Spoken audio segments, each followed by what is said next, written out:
কত বছর ধরে ব্যবসা করছিস? 10 বছর। 10 বছরে 1000 কোটি টাকার মালিক হয়েছিস? হ্যাঁ, হয়েছি।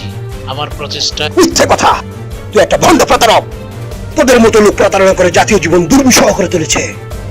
তোদের কারণে গার্মেন্টসে আগুন লাগে, তোদের কারণে অসহ্য যন্ত্রণায় শ্রমিকেরা রাস্তায় নেমে রাস্তা অবরোধ করে, গাড়ি পোড়ায়, সম্পদ ধ্বংস করে। 10 বছর আগে 2000 টাকার মালিক ছিলি না, অবৈধ পন্থায় ঋণ নিয়ে ঋণ খেলাপি সেজে জনগণের টাকা আত্মসাৎ করেছিস।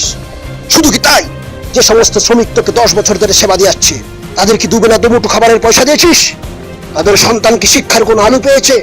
তাদের কি মাথা গোঁজার ঠাঁই আছে? তারপরে তাদের মাসের বেতন দিস না, অতিরিক্ত কাজের পয়সা দিস না, বিভিন্ন অজুহাতে চাকরি খাস, অসম্মান করিস। পেয়েছিস কি তোরা?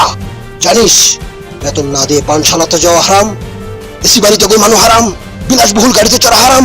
তুই জানিস কিনা জানি না, আসলে তোদের রক্তটাই হারাম হয়ে গেছে। প্রতিশোধের জন্য জনতা সংঘবদ্ধ হচ্ছে। আসতে চাইলে মানবিক দৃষ্টিভঙ্গি নিয়ে সুষম বন্টন ব্যবস্থা প্রবর্তন করে সুস্থ পরিবেশ তৈরি কর। আর এটা তোদের দায়িত্ব। আগামীকাল শ্রমিকদের বেতন দিয়ে দেবে, না দিলে আগন্তুকের হাত থেকে কেউ রেহাই পাবে না।